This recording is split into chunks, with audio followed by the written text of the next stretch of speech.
Good morning! I'm so excited to have you guys out here today. As you can hear, there is like so much of street noise. So let's go inside first. So yeah, like you can hear that noise. It's basically like a school nearby, and that's what all the announcement is going on. So we're just gonna go and head into the kitchen. Now it's dark inside the kitchen right now, so I'm just gonna put on some light.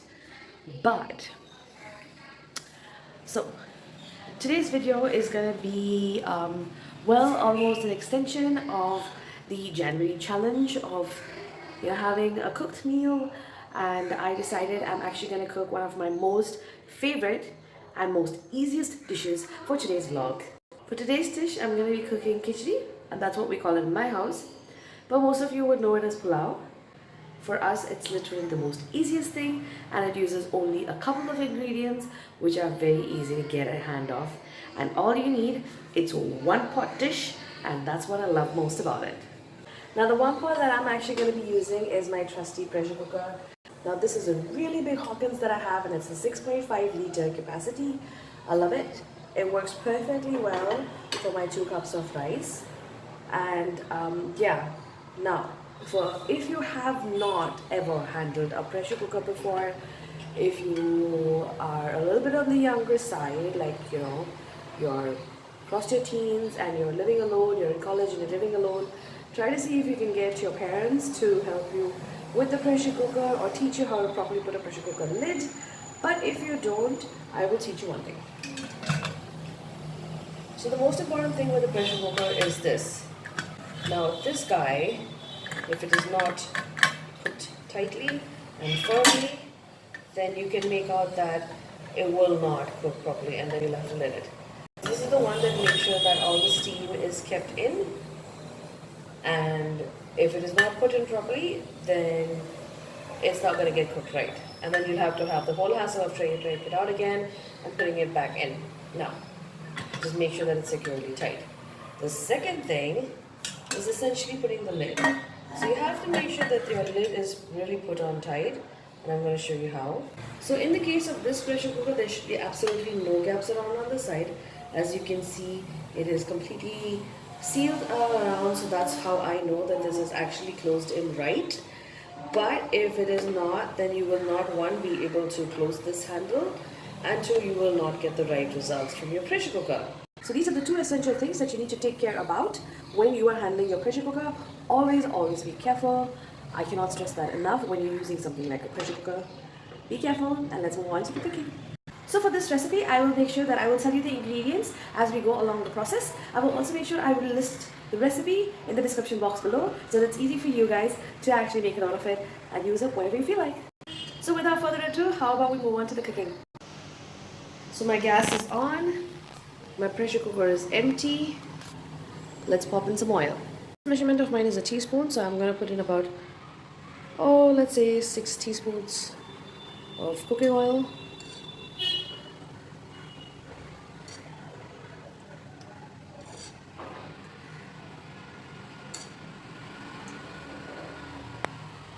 I'm starting to feel it's a little bit not enough because I've got 2 cups of things. I'm going to put in 2 more teaspoons.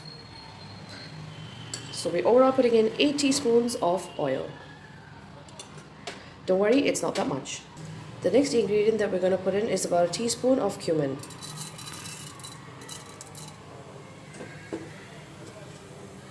Cumin seeds is also called as Jeera. We're going to be putting in 5 cloves. We're going to be putting an inch of cinnamon stick. And let that cook. Stir this in. Always make sure that you don't use any utensils that have sharp edges, and you can use silicone or you can use wooden sticks when handling expensive cookware like this pressure cooker, as that helps make sure that the pressure cooker lasts for a very long time. You do not scratch the surface around, and you'll always have great results. Now that my cumin seeds have splattered enough, I'm going to next add in my green chillies. You can hear them splatter. I'm going to add in my onion.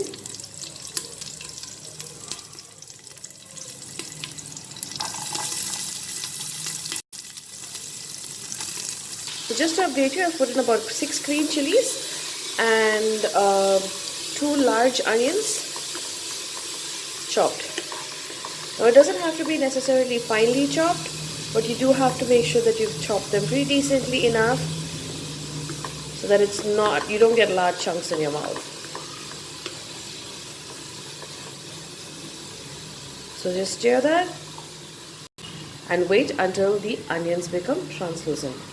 Now if you want to speed up the process of cooking of onions, you can add in a bit of salt to the onions. Now this actually helps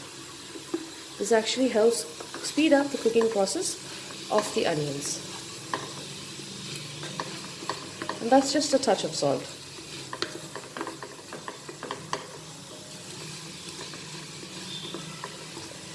Now you wait till the onions are translucent. Now I'm happy with the translucent nature of the onions, so I'm going to go ahead and add garlic.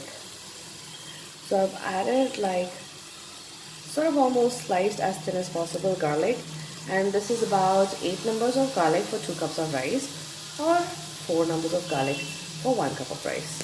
So just half it by. If you want to add just enough portions for 2. Now this is portions for as much as 4 to 5 people. It really depends on how much they like to eat, but in my house, yeah, I cook this much for about 4 people. Garlic doesn't need as much cooking time as onions. They cook actually much faster, which is why it's recommended to add the garlic after the onions have become translucent. So again, we let this to cook for a little while.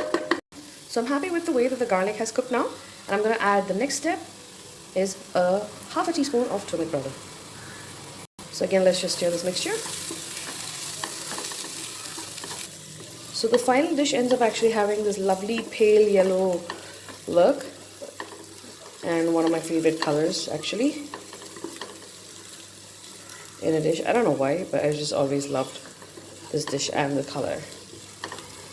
So it's ready to move on to the next process. So the next process is fairly simple. We have cubed or just chopped 2 large carrots. Now these were about 5-inch carrots, 5 to 6-inch carrots, and I've just chopped them up and I'm popping them in. Along with it, I also have a cup of peas, which I'm going to just chuck in. First, now that we've added the peas and the carrot, let's just stir it in. And let's quickly move on to the next step. You really don't have to, do much really out here. I mean, sometimes you don't even need to stir it. I just like doing it.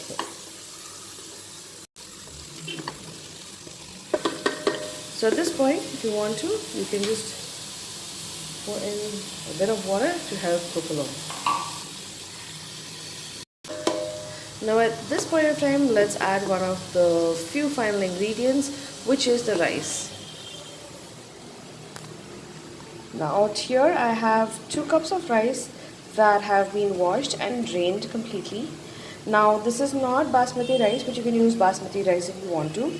I'm using pachaponi rice or poni raw rice for this particular dish, because that's how we make it at home.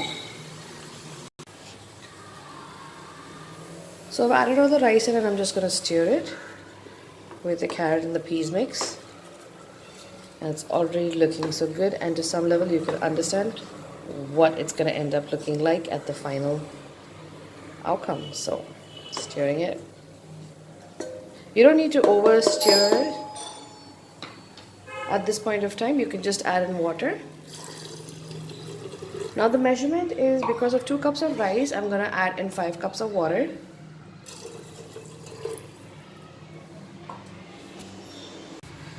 Now that we've added the water, you can bring the heat down to boil. And we're going to add in our last 2 final ingredients. One of which is salt. So I'm adding 1 teaspoon of salt out here.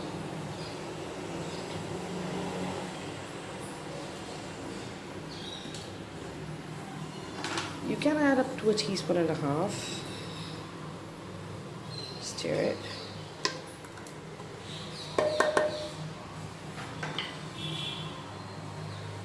And And the absolute final ingredient is a whole bunch of coriander. Just one hand bunch, coriander. That is it. We're officially done with all the ingredients that you need to add in here. All I'm gonna do now is check for the salt content. Stir the pot once. The salt seems a-okay down to me. All that's left to do is to lid the pressure cooker and we're good to go. So I have finished lidding my pressure cooker. For the first whistle alone, make sure that your gas is on full heat and let your whistle blow once, and then you can bring your gas down to medium and let the remaining 4 whistles happen in that process. Now that was not considered as a 1 whistle, that would be half a whistle. So you wait for your pressure cooker to release a really proper full-on whistle before you consider that as 1, which I think is going to come. Personally, I hate whistles. That looked like a full-on whistle, so I'm just going to reduce the heat down to low.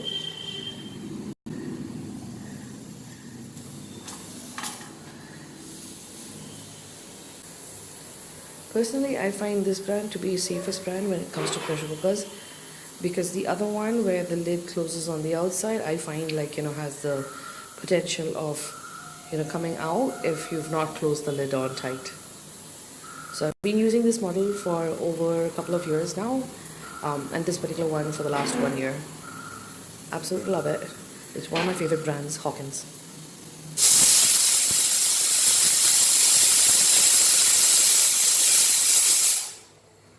That was the second whistle.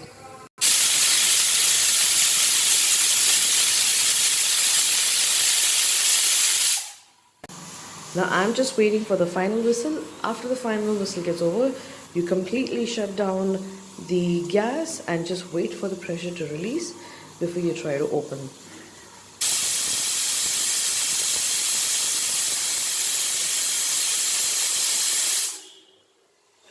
Let's switch off the gas now.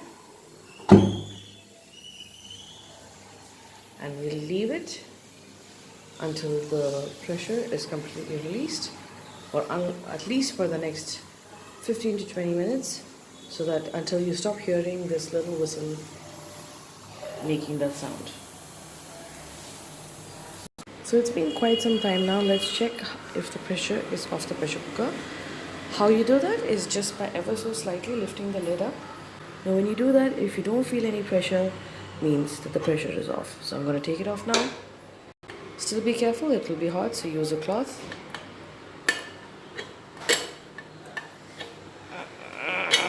Pull it off. And let's open the lid and see. I have opened the pressure cooker. Let's go and have a look. Oh wow. Don't worry about the way that it looks right now. But it smells amazing, guys.